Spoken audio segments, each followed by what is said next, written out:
Welcome to the podcast dedicated to all things related to England over 60s cricket.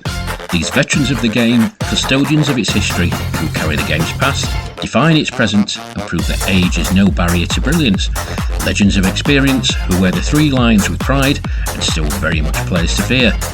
I'm your host Rash Mahmood, and this is Willows to Wisdom, where cricket's wisest voices take centre stage.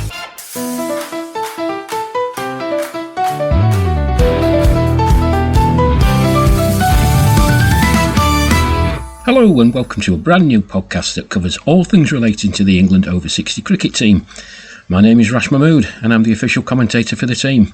It's a role which I thoroughly enjoy and which has seen me cover the team's progress over the past couple of years with World Cup matches, Grey Ashes series, international matches home and abroad, which have taken me from Saltburn to Sydney, from Bradford to Benalla, from Cheadlehume to Chennai and a host of other places in between, covering the game I love with players who are quite simply an inspiration.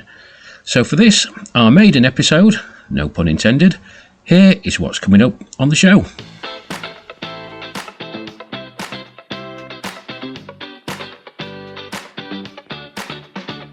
Been an early start to the season for some, with an England's line tour to Chennai at the end of January to play in the India National Over 60 tournament.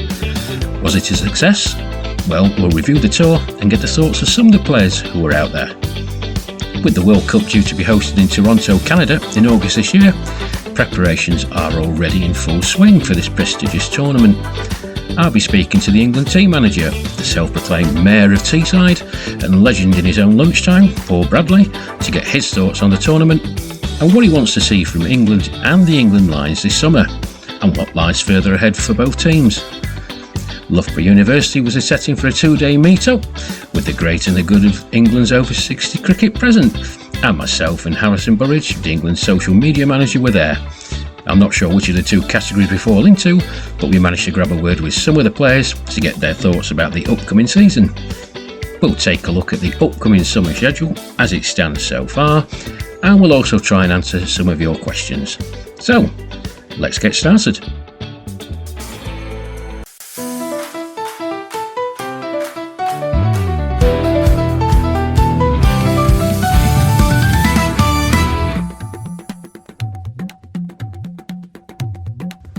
Well, the season for some is still a few weeks away, but a number of England players have been in action over the winter, namely those selected to represent the England Lions in Chennai, India, as part of the India Over 60 National Championships.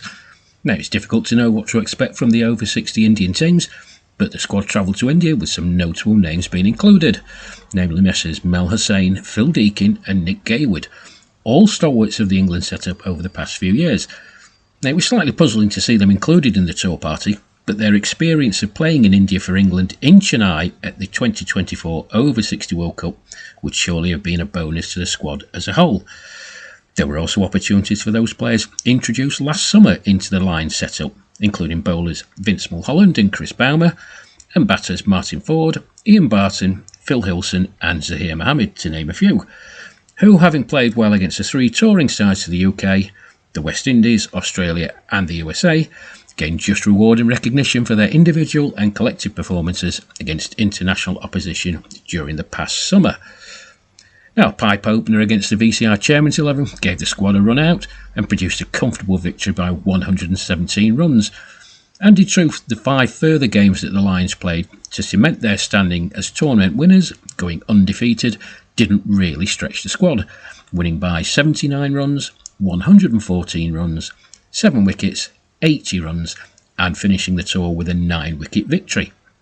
But, that being said, a lot of the players were touring for the first time and their exposure to cricket in vastly different conditions to England will hopefully stand them in good stead going forward.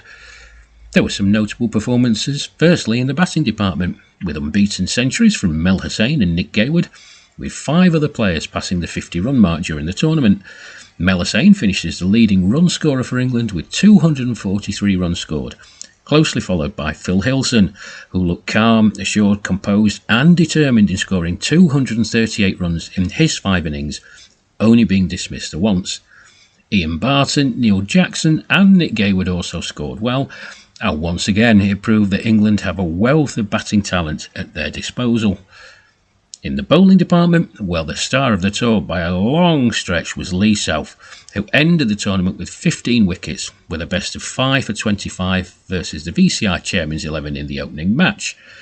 There were good contributions also from Chris Baumer, who bagged 4 for 25 in one game, and Vince Mulholland, as well as good support from Mel Hussain and Phil Deakin.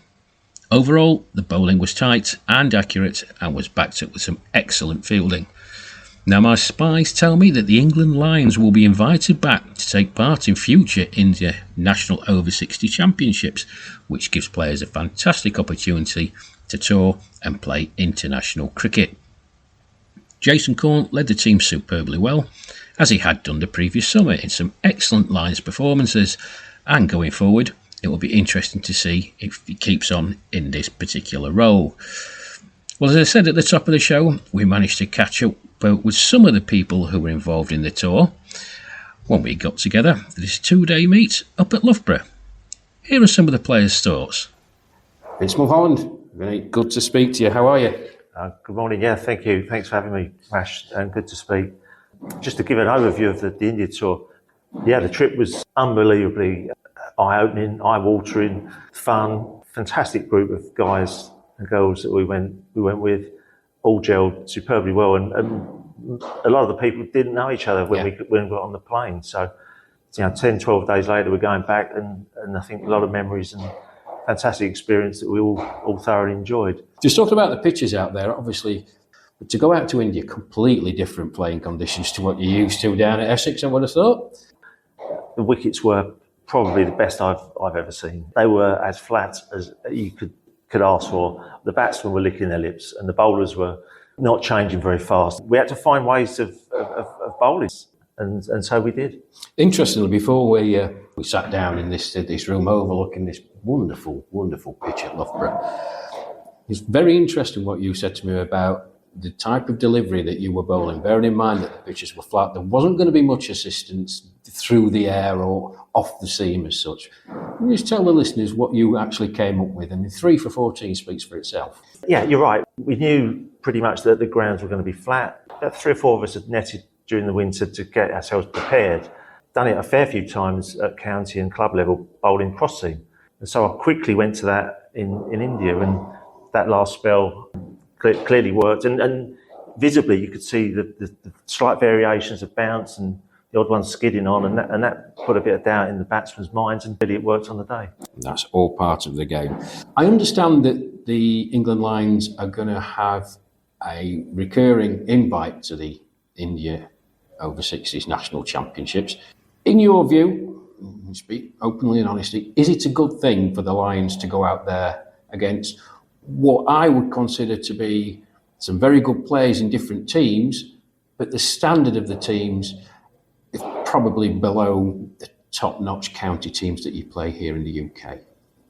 Yeah, that's probably fair. In fairness, we probably didn't know what we were going to walk into in this particular tournament. So yeah, there were several players in each team that were very good, and they will make up a very good Indian squad for the World Cup. From a personal point of view, I would go again, absolutely go again.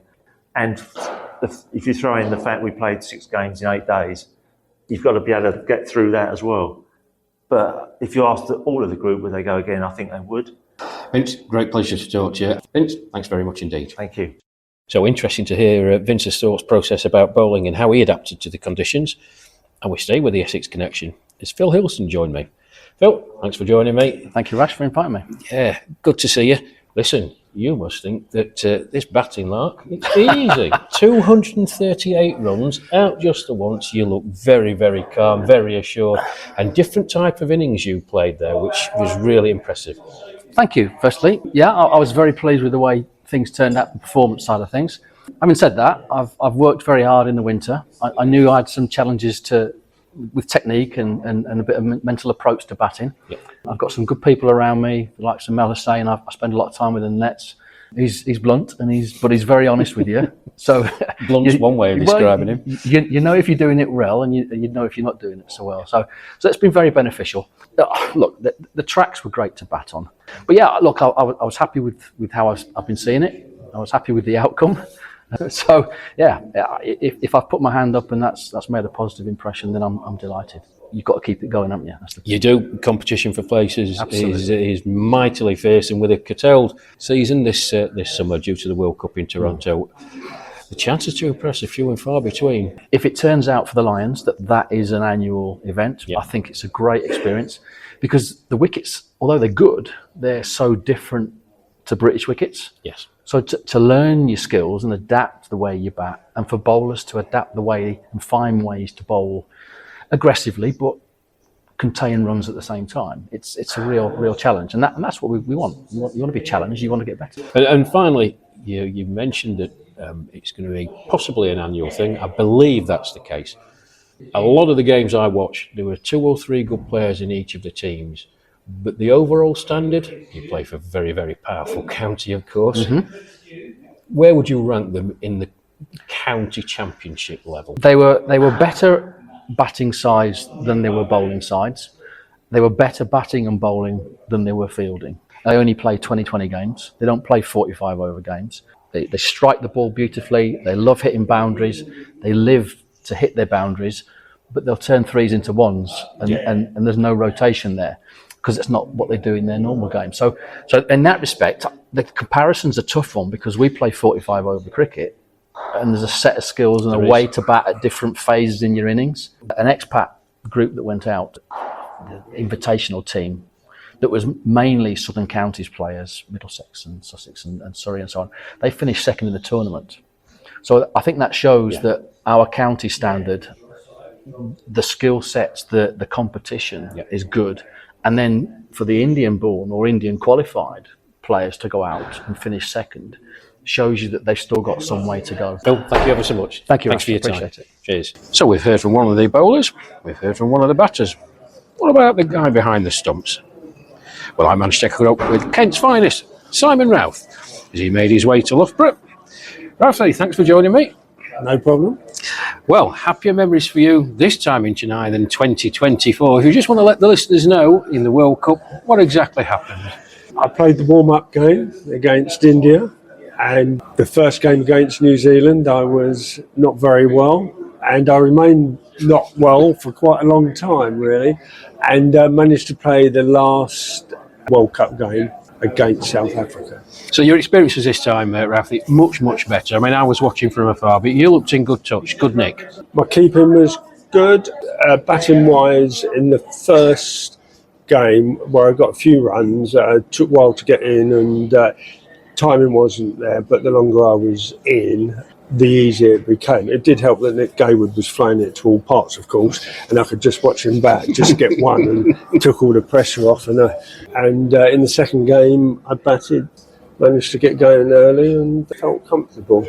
Good. The boys were telling us, Vinny and Phil, their first experience of obviously touring with England and playing in India, but those pictures are something else. Oh, it was amazing. The grounds, the wickets, the facilities, amazing. The wickets best, well, if not the best, but they were, all the grounds amazing. It's a shame that the World Cup could not have been there 2 years ago, because you had 4 or 5 grounds of all amazing facilities. And that was all at Pondicherry. All at Pondicherry. They had a number of grounds all around, very large boundaries, big facilities. You would have loved it, because you could have gone up into the air behind the bowler's arm and looked from down. It was quite a long way down. You're not scared of heights. No, I'm right. There's no health and safety in India, so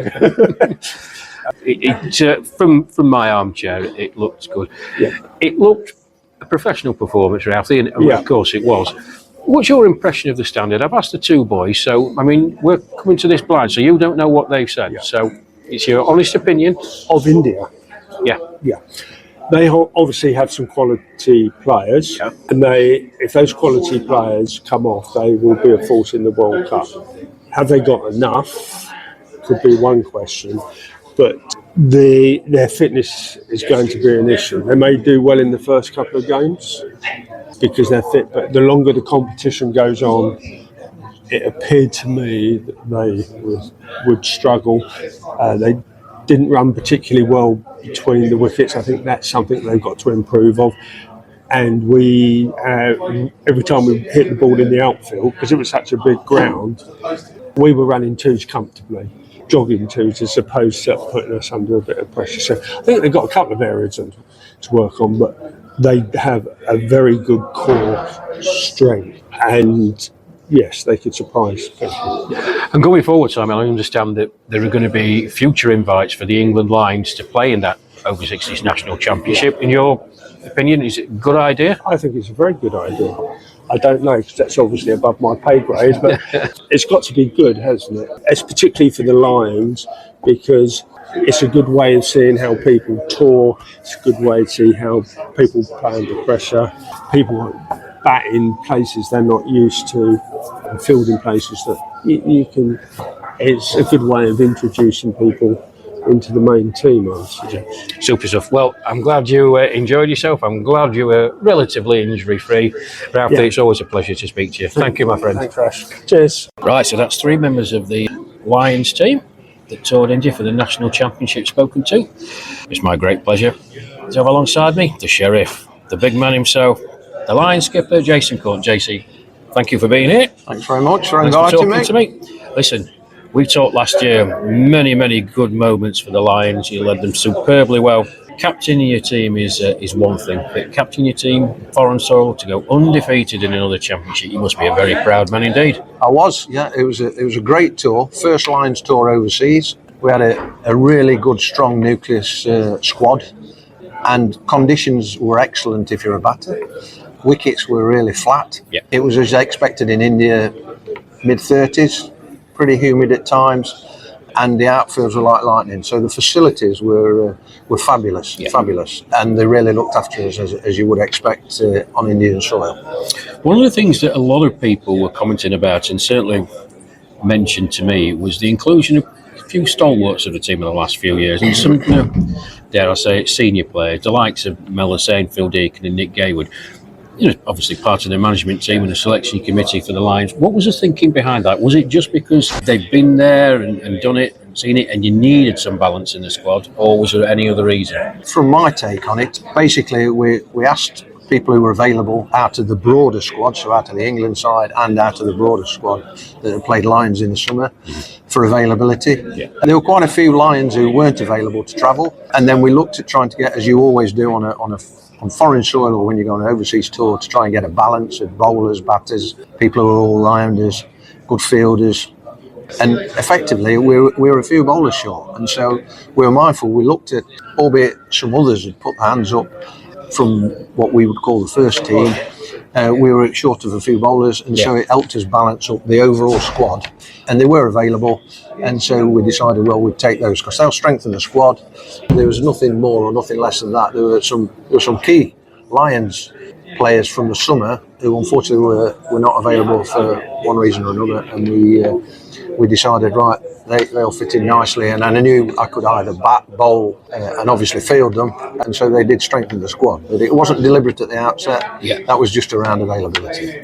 Finally, Jason, going forward, very successful summer you had last year with the Lions. It was a real pleasure to watch you in action, particularly the 3 games against the Australians. Arguably the first 2, shade unlucky. You probably could have come away with 2 victories, but you acquitted yourself very well, and so did your team. Going forward, how do you see the Lions progressing?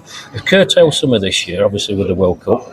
What would you like to see from the Lions? Work in progress. It's work in progress. And when I first played for England 3 years ago and went to the Caribbean, the Lions side, if you looked at it, was predominantly guys who had been around the England setup for a while. There has been a shift in terms of, and I think it's the right way forward, we're removing feast. Everybody's getting older. We need to replace us with not necessarily younger people, but younger people who can do the job better than some of the older people. And that's natural progression. And I think last summer showed that. We've got people put forward via the counties. We gave exposure to a number of people who then went on to play in the first team, the likes of Timor. Timor, Neil Brathwaite. Mel Dawson. And those sort. And that's the way it should be. There'll be opportunities this summer coming up, albeit we've not got any foreign national sides coming, but we've got some strong sides from Western Australia and from Victoria, the Geelong side.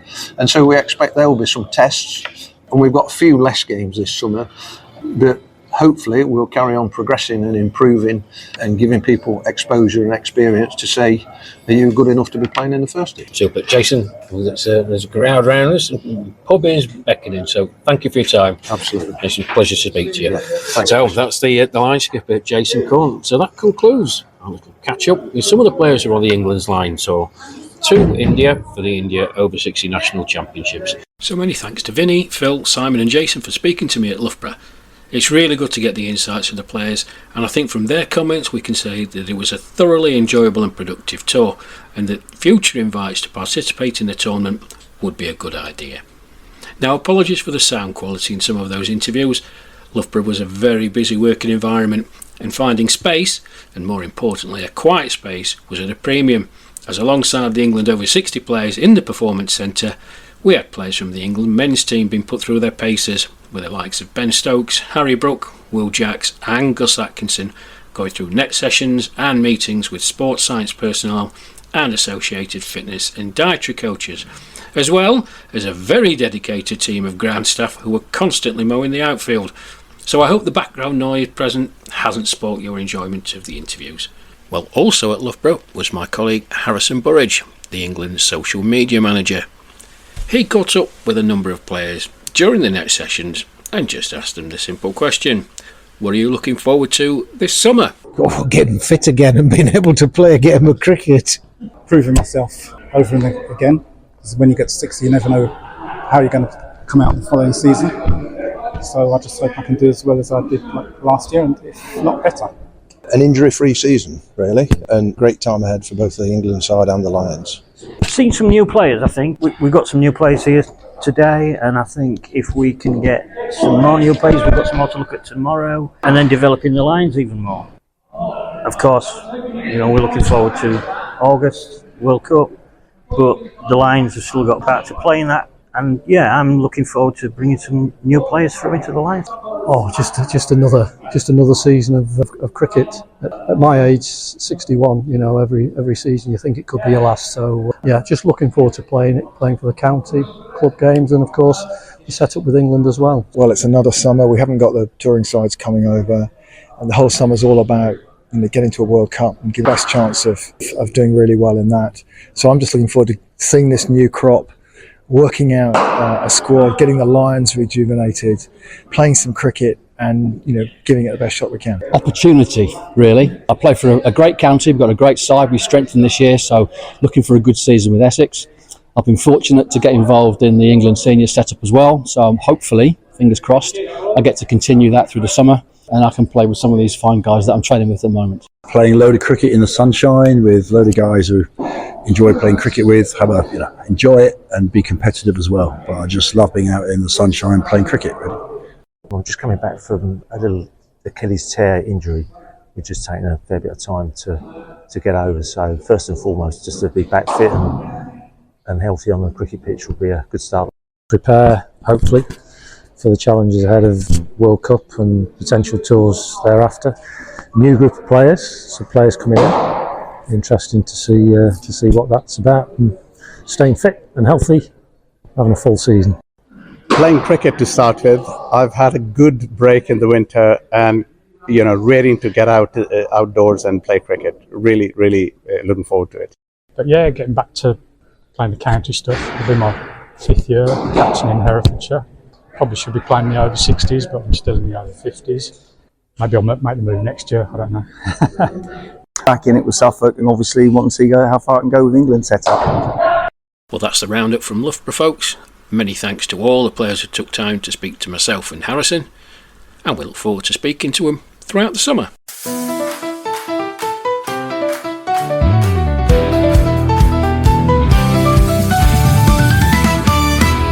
Now, here on the Willows to Wisdom podcast, we want you to be involved. If you'd like to send a question in or have a comment or observation about over 60s cricket, then you can get in touch a number of ways. In the episode notes, you will find a link to SpeakPipe. Click on the link, it's completely free to use, and we will read your message out on the show. Don't forget to leave your name and where you are contacting us from. But if hearing your voice on the podcast isn't for you, then please send us an email. Our email address is willowstowisdompodcast@gmail.com. That's Willows to Wisdom podcast @gmail.com, and that's all one word. And talking about getting in touch, you can also comment or message us via the England social media platforms. And to run you through where you can find and access them, here's the England social media manager, Harrison Burridge, with further details. Have you enjoyed listening to this podcast and want to keep a closer eye on the England 60s team's progress? Then open your favourite social media app and search for England 60s Cricket. You'll be able to find the team on X, Facebook, Instagram, TikTok and YouTube. Hit follow and have a front row seat to the summer's cricket. Thank you, Harrison. So please do, folks, follow us on all the social media platforms and via the SpeakPipe link, or indeed email to get in touch with us here at the show. We really do look forward to hearing from you.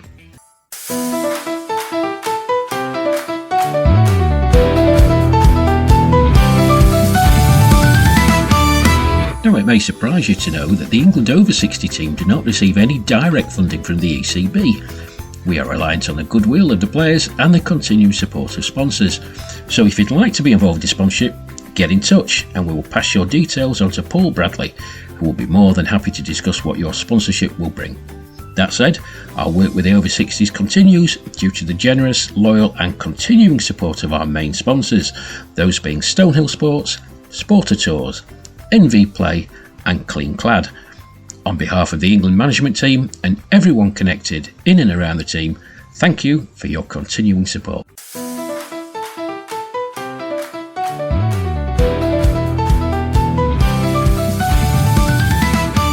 So the summer schedule for the England and England Lions is out. It's a compact schedule due to the World Cup in Toronto in August. Whilst that's the focus for England, to try and go one better than they did in Chennai in 2024, there is still a lot of cricket to be played before the squad departs across the pond. Now, last year saw the implementation of the whole England squad being announced shortly after the trial games had taken place. Now, if memory serves, the initial list contained 33 players, which at the time seemed a large number.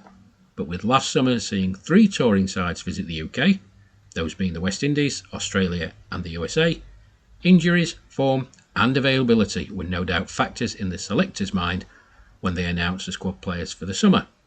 Now this year doesn't have as many fixtures, so will the same criteria and squad numbers apply? We'll have to wait and see. So on to the fixtures confirmed so far, with the caveat, folks, and for those of you listening who have been in and around the England and England Lions teams over the past couple of years, you'll be all too familiar with this phrase. Everything is subject to change. Now, the first competitive action for the players will be on the 30th of April at Ticknall Cricket Club in Derbyshire, where an inter-squad match will take place. Now, historically, this match is 12 or 13 aside for the players selected by the committee. These players are in the forefront for selection for England and the Lions.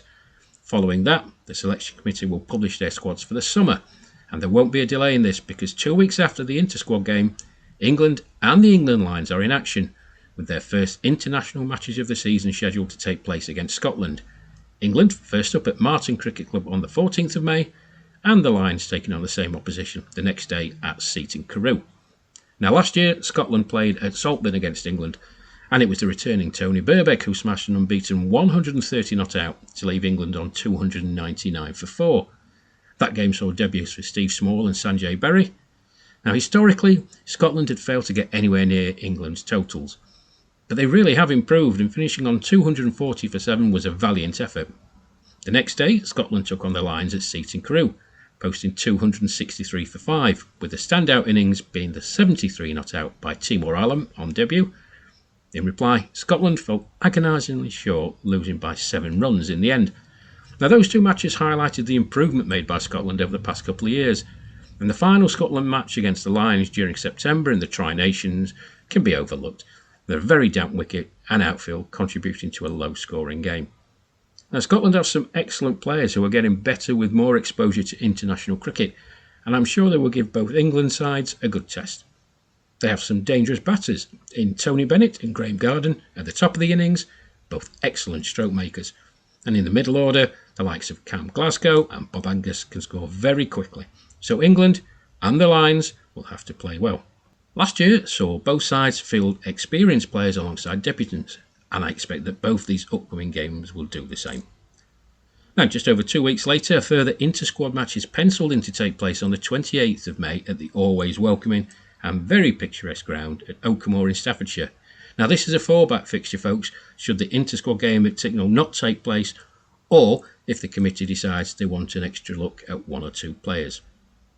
Next up, it's the Lions. Well, they're scheduled to play the UK Indians on the 11th of June, as they did last year. The venue, well, that's to be confirmed. On the 18th of June, England play their second international of the summer at Eastnor Castle against Wales. Last year, England travelled to Newport and beat Wales comfortably by 137 runs, thanks in no small part to an opening stand of 129 between the former skipper Richard Merriman and Paul Radage.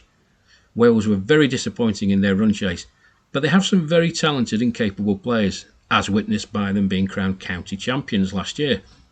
If they can perform well in all three phases of the game, something they haven't done against England in the past, then I think they will run England close.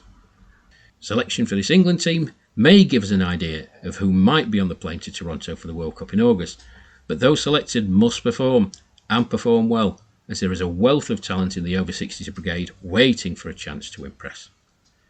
The next day, the 19th of June, an England Lions side will travel to Brook Cricket Club to take on Australian side Geelong. Now this continues the excellent relationship built up over the past couple of years between Australia and England, with touring sides able to play against international and county teams. Last year, Western Australia had a very successful tour, and you can be sure that the visitors from Geelong will go all out to put one over on the Lions. The after-match catch-up should be a good one though. The 8th of July sees the Lions back in action at St Fagans Cricket Club, where they take on the Dragons, the Welsh second 11. Wales are an improving force in the domestic game, as I mentioned earlier, with the success in the county championship, but this gives an opportunity for those fringe players in the England Lions squad a chance to impress, and maybe gives the selection committee some food for thought. The Western Australian team are back again this summer, having enjoyed themselves last year. They take on the Lions on the 16th of July at Tame Cricket Club in Oxfordshire, where I'm sure our very own England scorer Tony Fitzgerald, whose home club it is, will be present. The 24th of July is the final game for England before departing for the World Cup, and it's probably the most highly anticipated game of the domestic summer. England will take on the England over-50s Lions at Dunmow Cricket Club in Essex, home club to England's very own Mel Hussain. Now this might give us a glimpse of who we may see moving on into the 60s in a few years' time, as well as pitting the England squad against younger and what will no doubt be a strong team. And the final fixture of the domestic summer sees the Lions take on the UK Indians at Brentwood Cricket Club on the 29th of July as part of the Brentwood Cricket Festival. So after the excesses of 2025, when the England and England Lions played 26 games between them, it's a much shorter domestic summer, and as a result, opportunities to shine are fewer and far between. Anyone harbouring hopes of being named in the squad for the World Cup in Toronto will know that they have to perform, as there is a wealth of talent and ability waiting to step in should they fail. This brings its own pressure, but to all the players who are selected this summer, congratulations in advance, play well and do the very best you can.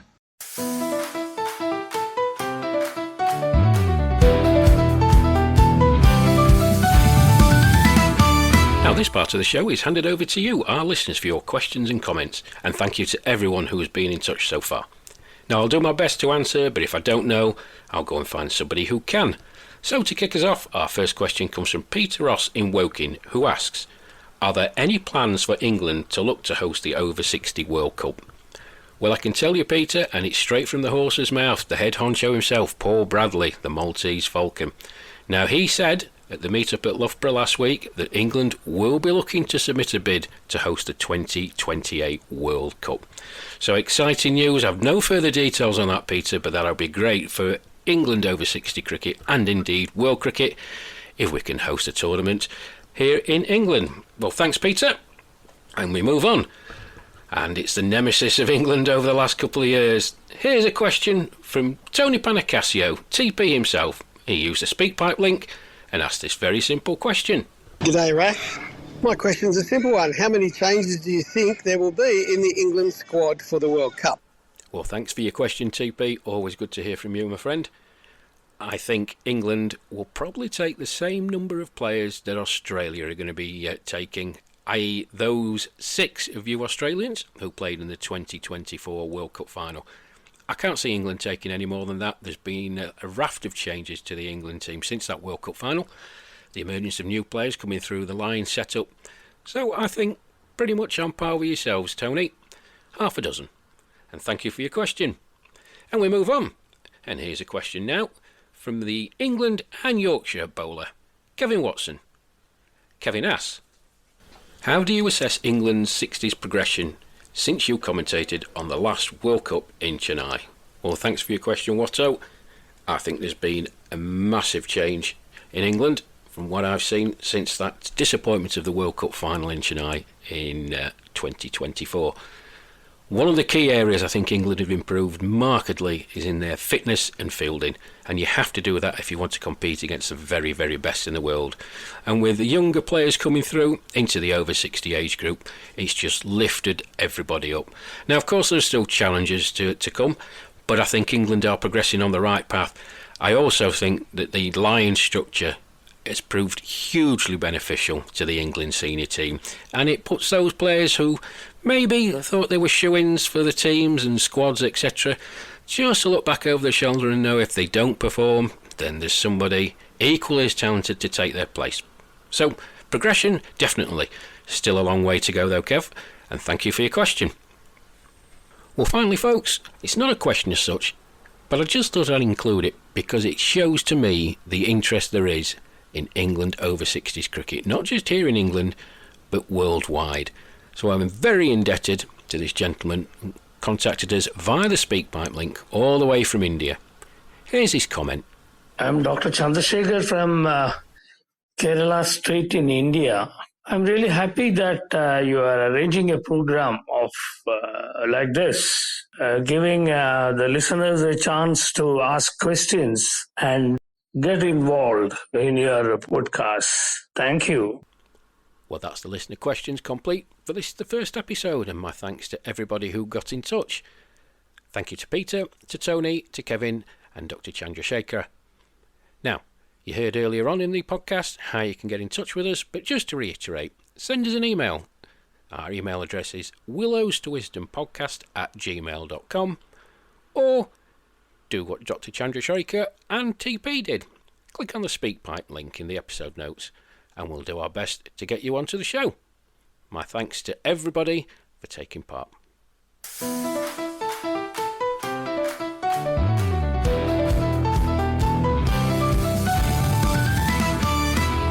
Well, for the first episode in a brand new podcast, you want to aim high, and my first guest sits right atop the over 60 tree, both domestically and internationally. He's a shy retiring gentleman who now resides in Malta, where he casts his net far and wide, keeping an eye on his England flock. He has the gentle, slightly chaotic charm of a man with a bird of prey spirit, quick to laugh at his own stumbles, steady in the way he dusts himself off, and carries a warmth that makes even his clumsiest moments feel endearing rather than wild. Now, he's been called many things in his time, but the Maltese Falcon is probably one of the more broadcastable names he is known by. He's the self-appointed mayor of the independent Republic of Teesside, and is fiercely proud of his northeast heritage. He's a Middlesbrough lad who's done very well for himself. Now, he was a more than useful club cricketer in his time, playing in his local leagues, and as time moved on, he joined the ranks of the seniors, playing first for Durham, and then playing for Lincolnshire. He's played cricket in over 20 countries, has represented Malta in T20 internationals, and has also represented Hungary in a 50-over ODI. And in addition, he was part of the victorious Tallinn Hippos team that won the Cricket on Ice Festival in St Moritz in 2025. Now, for the past few years, he has been instrumental in driving England over 60 cricket forward, and due to his very successful career as an international banker, no, that's not rhyming slang, he has contacts all over the globe, which he uses to promote and further establish the reputation of England over 60s cricket. Now, his drive and determination have not been diminished, despite some health issues in 2025, and he continues to advance the game in many ways, having recently been elected to serve on the International Masters Cricket Council. He's a fanatical Middlesbrough fan, and growing up, had the great fortune to see some of the greats at the old Ayresome Park, and he continues to follow Middlesbrough from afar at his home in Malta. He's the top dog, the big fromage, the head honcho. It's an absolute pleasure to welcome Paul Bradley onto Willows to Wisdom. So obviously football was your first love, Paul, but we're here in a cricketing sphere. So how did your cricketing adventure start? I grew up in a little village called Norton, which is part of Teesside. Across the road from where I lived was the part of the Norton and Stockton Ancients sports complex. Okay. And there was 2 cricket pitches, there was 3 rugby pitches, football pitch, hockey pitches. And as kids, we used to go and annoy the groundsman by playing football in the hockey nets. And we grew up just playing, well, to be honest, we grew up playing test matches. And we used cardboard boxes as stumps. Brilliant. There was 4 of us. I remember vividly, one of the lads went on to win 4 minor counties medals, 2 with Durham, 2 with Hertfordshire. His brother actually played for Bedfordshire, and he plays 60s for Cheshire now. And there was one other lad who stopped, and summers with the 4 of us just playing cricket on the field, and that's where it started. So I was part of the fixtures and fittings at Norton Cricket Club for many a year. And I take it, obviously, through your education and through your early adult life, cricket played a massive part in what you were doing as well. Well, yes, it did. Look, in those days, we used to play cricket nearly 7 days a week. There wasn't any time off. There was plenty of cup games during the week, and then weekend you'd play Saturday cricket for your club. And then in those days, there was 2 clubs. There was Durham Hornets and there was the Doghouse. Both were friendly teams on a Sunday. Very different clientele playing for each of the teams, but we used to play on Sundays. So it just fitted in. It was a natural, and the nets were outdoor nets. There were grass nets. Yeah. At one stage we had famous cricketer looking after us, our coach at the club, Chris Old. Chris Old was the bowling coach for all of the lads. And Yorkshire lad. Wow. From Middlesbrough. Yes, from Middlesbrough. During my introduction, Paul, that you played seniors cricket, not only for Lincolnshire but for Durham as well. What were your immediate impressions when you started playing in the senior sphere? Can I put it, is that the polite term, the senior sphere? I think it was just a fantastic opportunity, and what a great honour to be able to play for the county team. Yeah.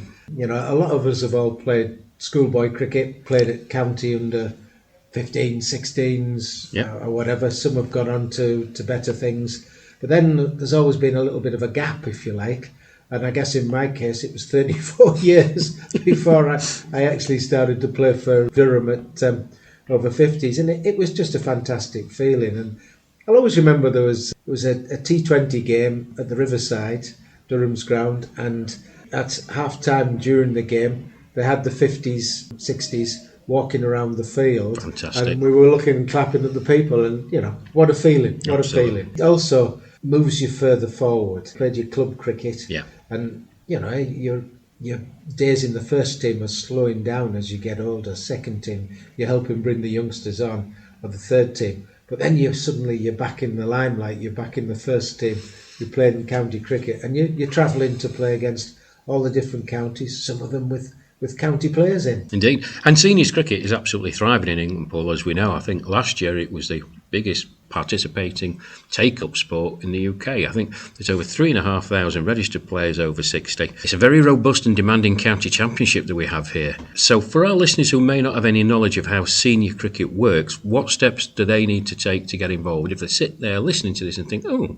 actually I fancy turning my arm over, what do they have to do? I think the easiest way, depending where they are, if they go to the website, they'll be able to see the county representative. Get in touch with them, because it doesn't matter what level or what standard you are, there will be a team that you can fit into, and they'll all welcome new players. And you're quite right, probably apart from ladies cricket, it is the fastest growing. It's so enjoyable. Every Tuesday the 60s are playing, every Wednesday the 50s are playing, the 70s playing on a Thursday. It's just growing and growing and growing. It is indeed. Now, I mentioned in my opening, you've played cricket in over 20 countries with different playing conditions and even on a frozen lake last year in St Moritz.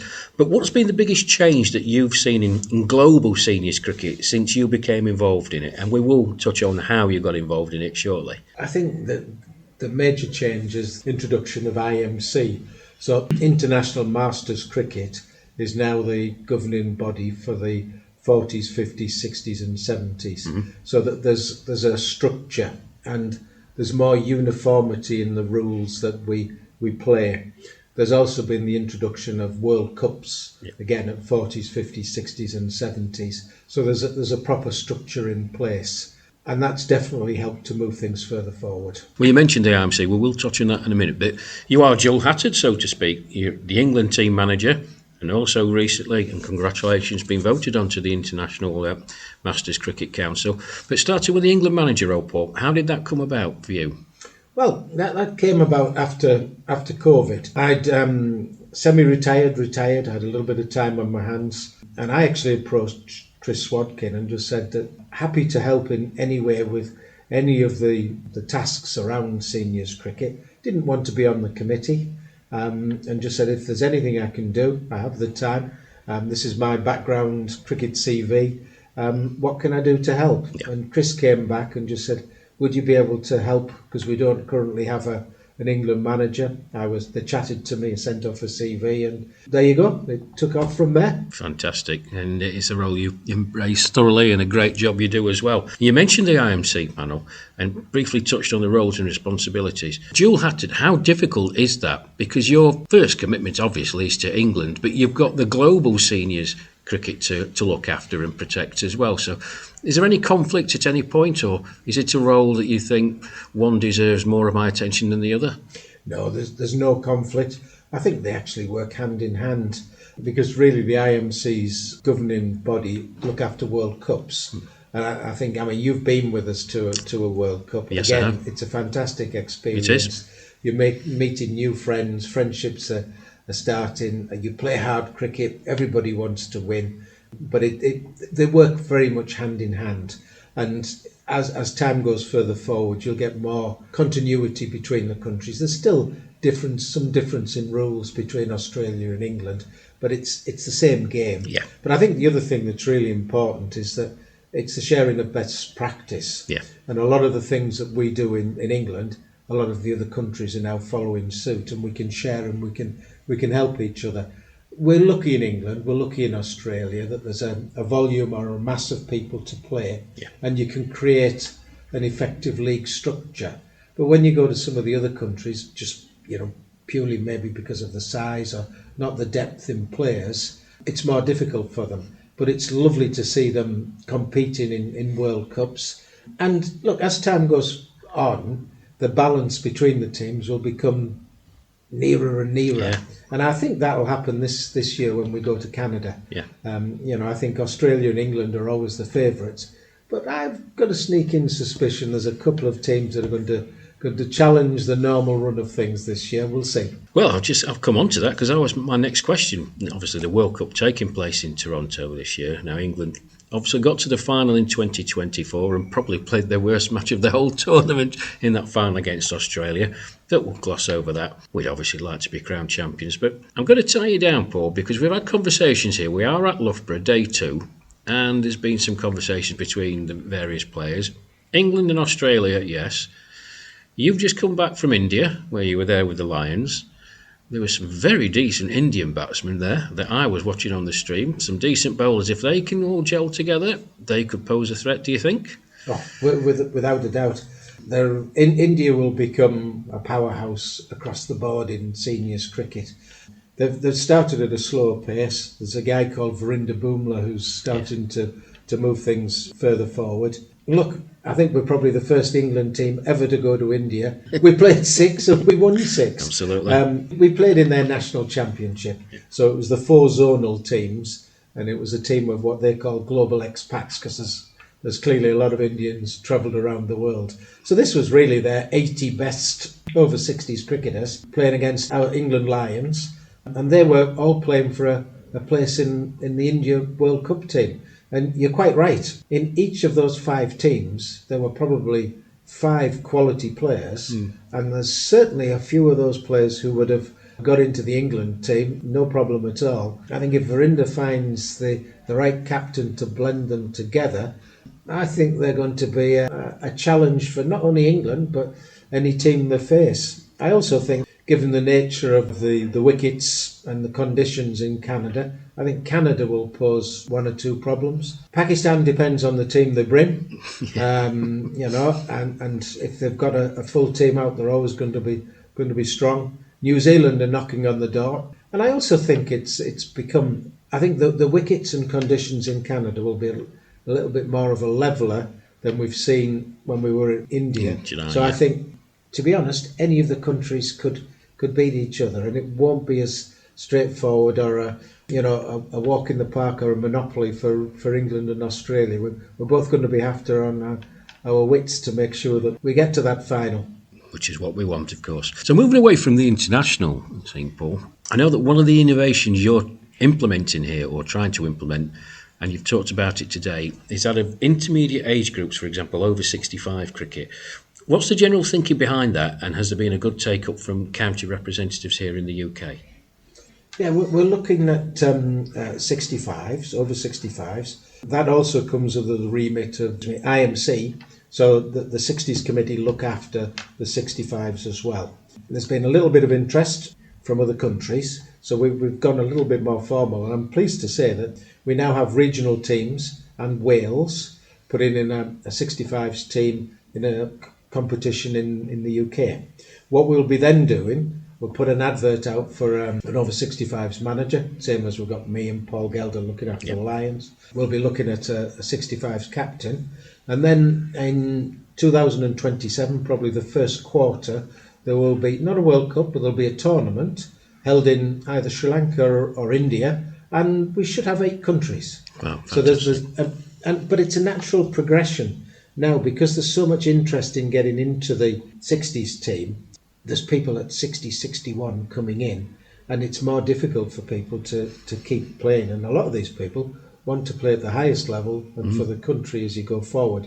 So by creating, in particular at 60s, creating that middle of the road, the 65s, it works. The Australians have got a team, they're ready to play us. Wales are going to have a team. It's exciting times, but also it helps with that progression. So people, when they've got to 60, 65 and just holding a place, somebody's on the verge of knocking them out, they can get into the 65s. It creates longevity and keeps people playing, because there's a long time between 60 and 70 to play for the over 70. There certainly is, Paul. Yeah, well, I wish you well on that. I'll just take you now to the England Lions. It's something that was sort of introduced last year in its formality as such. What a great success. I mean, you must be really proud in the work that Paul Gelder does, because those Lions played wonderfully well last summer, particularly in the matches against Australia. They've acquitted themselves exceptionally well, as you've alluded to, playing in India. What's the strategy for the Lions now? How do you see them progressing? Well, the Lions we needed, because we've got so many people that have similar ability, and who gets in, who doesn't get in. We needed to create something because of the pool and the strength of players. The first year, let's be honest, it was probably, I probably shouldn't use these words, but a little bit like the care home for somebody who was just finishing England. They got in and we were playing in the Lions. Now the structure's totally different. So it's similar to the England setup, and it's a place where we can start to look at new people, new talent coming through to play. And we're in the, because of the strength in depth. You mentioned last year, but the Lions beat the West Indies 3-0. They beat the US 3-0. They did, yeah. And they came very close to beating Australia, and probably with hindsight and looking at it, they should have beaten Australia twice. Yeah. So that they're very strong. The good thing is that Wales they've played against Wales as well, beaten them, but Wales have got a Dragons team, their A team. So it's more cricket for them. Yeah. Scotland will play the Lions as well, so it helps to develop them. And also, just with this multi-country connection, we play against the UK Indians. So a lot of the Indian players live in the UK, so to go to India each time for trials or for games to be seen is difficult. And they can put out a fairly strong team in the UK, so the Lions play against the UK Indians. It was brilliant to get the first tour under the belt, and I was lucky enough to attend that. Paul was recovering from operation. And what a team spirit. Yeah. It really went well, and some of them are knocking on the door for the England team and for the World Cup. We're again, to help keep moving this seniors cricket forward, the Lions are going to go to Spain at the end of September, 2 games, and they're going to be playing a Spanish over 50s team. Excellent. We've also been in touch, and hopefully something will happen with Holland. So lots of opportunities are opening up, some quality players. And you're right, Paul and Jason do a fantastic job, work hand in hand with the rest of the committee to move things further forward. Before we get to the end, I just want to briefly touch, and this is a topic I know is very close to your heart, but a lot of our listeners won't be aware of how things happen in terms of seniors cricket. Tell me about sponsorship. Well, I think the first thing, Rash, is it's all self-funded. Yeah. So, there may be a myth out there that some people think we get ECB funding from elsewhere. We don't. So everything is self-funded, and it's like anything else. There are costs. So, we can't play the game without a ground. We can't play the game without umpires, scorers, a cricket tea, after-match food for hospitality. And that's just for starters. I said, in terms of creating the brand, you've got to work on your social media. Now, to actually kickstart social media when I came on board, we started working with Gloucestershire University. And we had a couple of graduates, a couple of students doing a sports journalism course who started to work with us. And boy, look at the results. Fantastic. If anybody can go back 4 years and look at what we were doing in the numbers compared to what we're doing now, dear me. Harrison tells me we had something like 4 million hits last summer over the social media channels. Unbelievable. We've also started working, I think this is very, very important, we started working with Gloucestershire University's television crew. So it's just like television crew turning up to a county ground or to a minor counties game. There's a television van. They've got 4 to 6 cameras. They've got some static ones. They've got some following the ball cameras. They've got a student in the van mixing the different bits together. And then importantly, and this is where you come in, young man, we have commentators. So we've created a product in terms of YouTube and screening the games. I believe we had 55 different countries watching us over the summer. And it just shows the reach, the breadth and depth and the reach. And we can't do it without. So, there's yourself. And I'll always remember when we met. Yes. When I met you and Mel, when we were in an international schools competition at Hill House School. And believe it or not, I think I got you scoring. You did. Mel was umpiring and we got you scoring, and a friendship started from there. But the commentary has got better and better. So the whole product we've got around sponsorship has grown and grown and grown.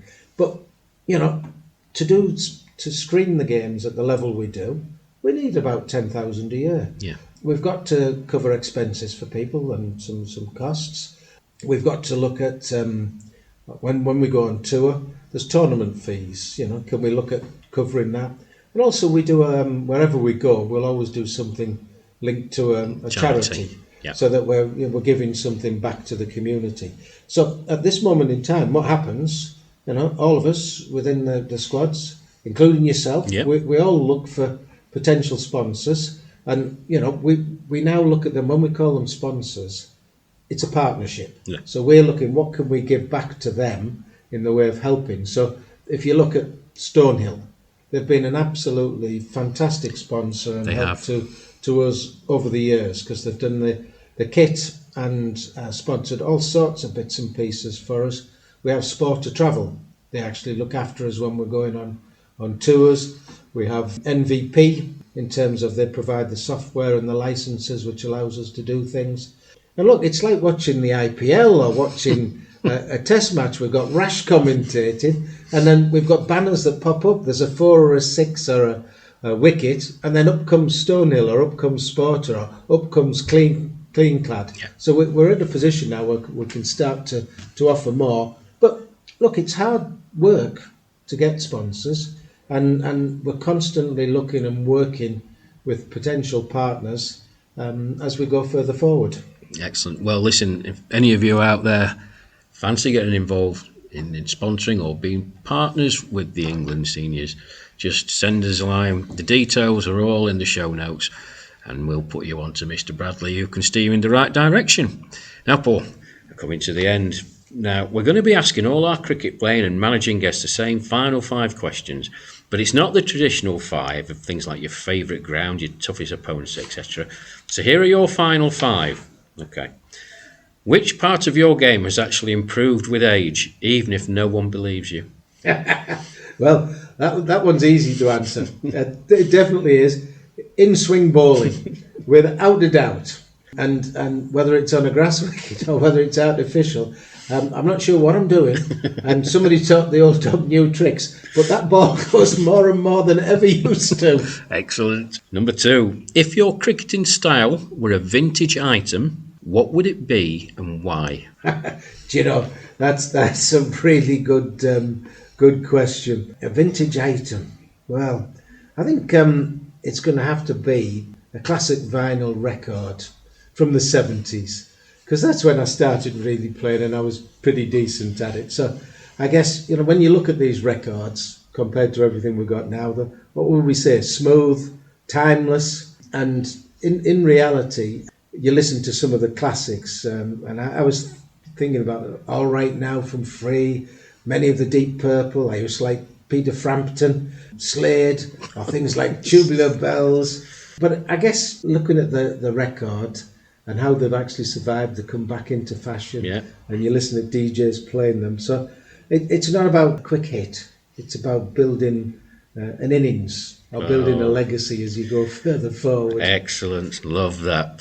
Number 3. If you could give your younger self one cricketing slap, what would it be for? It's when I got an award at presentation evening at Norton Cricket Club. We were playing Bishop Auckland, which is where my dad's side of the family came from. So I knew a lot of the people there. And a rarity had happened the week before. I'd got a 50. And I was promoted up the batting order. And I think this day I was batting number 6 or 7. And Lance Cairns was the pro for Bishop Auckland. Goodness me. And I went out to face Lance Cairns. So I was really confident. I got middle stump. I got into line. Lance Cairns came in the ball. Snick. Furby behind the stumps. Caught the ball. They all appeal. Umpire goes, no ball. This is where I deserve a slap. Because I then turned round to the Norton players in the pavilion, made a little bit of a jeer. I turned back round and Lance Cairns was stood nose to nose with me. Didn't say a word. He went back to his mark and I thought, right, get your head down, Bradley. And I tell you what, all I heard was a fizz. My middle stump was out the ground. And I mean, to this day, as far as I'm concerned, I got a duck because the first one was a no ball. But the presentation night, I got an award for a double hairy, and I think I needed to give myself a slap after the first ball. I think I wound Cairns up. Excellent. Do you want to be winding him up? What a player he was. Number 4, Paul. Which rule of cricket would you rewrite purely for the benefit of older players? Well, it's a rule that I always used to use, but umpires never used to follow it. So I think now, 60s cricket, let's be honest, is a batsman's game. Yeah. So it's a tough game for the bowlers. So the new rule I'd put in place as a bowler, when you actually go out and you'll say hello to the umpire, hi Rash, I only appeal when it's out. So in that base, the new rule would be when I appeal, it's out. No, that's never coming in. And finally, Paul, complete this sentence. Being over 60 in cricket means? It means an awful lot. It means that you're still active, you're still taking part in a sport that you love, making new friendships, you're still performing at the level you can, and you need to keep going for as long as you can. Absolutely. Tremendous words, Paul, and wise words indeed. Paul, it's been a great pleasure speaking to you. I know you've got 1,001 things to do here at Loughborough, but thank you for taking the time out to speak to me today. Thank you. Cheers, thanks, Rash.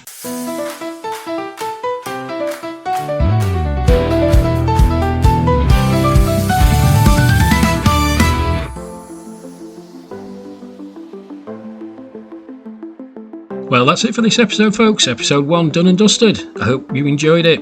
Many thanks to our special guest, the Maltese Falcon himself, Mr. Paul Bradley. And thank you to all the players who gave up their time to be interviewed at Loughborough. It's a big thank you to my colleague Harrison Burridge for all he does to promote England and the England Lions. Now, the episode notes list all the ways you can keep up to date on England over 60s cricket, with links to our various social media platforms. There's also the SpeakPipe link, which you can use free of charge to get in touch with us, to submit a question or get in touch with your observations and suggestions. Or you can email the show. A reminder that our email address is willowstowisdompodcast@gmail.com. We really do want you to be involved. It's a big thank you to Buzzsprout for hosting us and for the technical help and assistance of Audacity and Orphonics. Please like, share, subscribe and review the podcast, and you can find us via Apple Podcasts, Spotify, Castbox or via your usual podcast provider. Now, in our next episode, we'll be reviewing the squad game that is scheduled to take place on the 30th of April at Ticknall Cricket Club in Derbyshire. We'll be looking ahead to the first internationals of the season as England and the England Lions take on Scotland on the 14th and 15th of May in the North East. There'll be some more of your listener questions, and our very special guest next time will be the Yorkshire and England opening batter Nick Gaywood.